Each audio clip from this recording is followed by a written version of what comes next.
Dr. Muhammad, semoga Allah jaga beliau.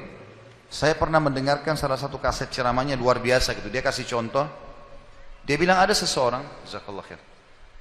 Ada seseorang di Saudi, teman dia. Salehnya luar biasa. Luar biasa ibadahnya dia bilang. Salat malamnya gak kehilangan, salat 5 waktu selalu on time, selalu menjaga istiqomah di jalan Allah, halal halal, haram haram.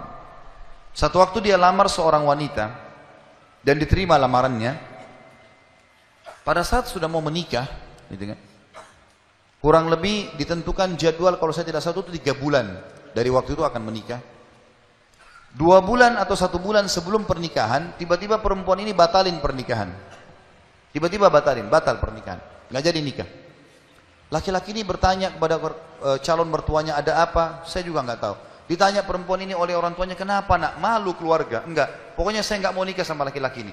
Bersikeras si perempuan tidak mau nikah. Kata Dr. Muhammad, dia bilang saya setiap kali ketemu sama teman saya ini, teman saya selalu berdoa. Saya dengar doanya, ya Allah kembalikan wanita ini pada saya suka sama dia. Luar biasa merengeknya sama Allah, gitu kan. Dan saya saking kesian sama dia sampai saya mengatakan, ya Allah kabulkan buat dia. Luar biasa dia mohonnya sama Allah. Tapi uniknya kata Dr. Muhammad, enggak dikabulkan, enggak dikasih sama Allah. Sampai tiba hari H pernikahan yang ditentukan tanggalnya, perempuan ini akhirnya memang dia tunggu waktu itu. Ada laki-laki lain lamar, diterima sama dia. Diterima pada saat itu. Diterima lamaran laki-laki baru. Waktu sudah menikah sama laki-laki itu, si orang soleh ini, temannya Dr. Muhammad berhenti berdoa. Udah selesai, jadi istrinya orang, nggak boleh kita doa lagi kan? Maka Dr. Muhammad mengatakan, saya justru bertanya-tanya pada saat itu, di mana bentuk kasih sayangnya Allah kepada teman saya? Dia sudah soleh, janji Allah baik, mestinya dia dapat yang dia mau. Kenapa di sini luput? Nah ini yang saya bilang di poin ke-11, Allah selamatkan dari kerugian dan bahaya. Ternyata dia bilang justru setelah perempuan itu nikah sama laki-laki yang jadi suaminya sekarang, saya baru tahu bentuk kasih sayangnya Allah pada teman saya. Karena ternyata baru sebulan menikah, perempuan ini periksa ke dokter, dia punya sakit di dada sebelah kanannya, maaf di payudara sebelah kanan.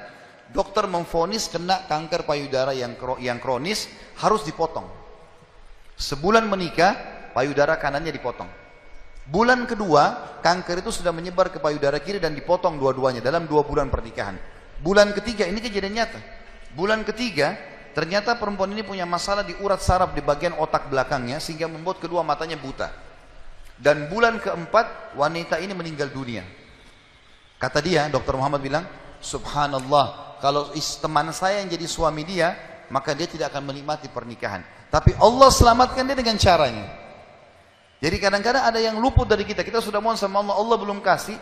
Kalau Allah tidak kasih, teman-teman yakin itu baik buat kita. Jangan sangka buruk sama Allah. Sebaliknya, kalau kita minta sesuatu yang besar kepada Allah, tidak ada yang mustahil. Yang penting kita merengek dan manja kepada Allah.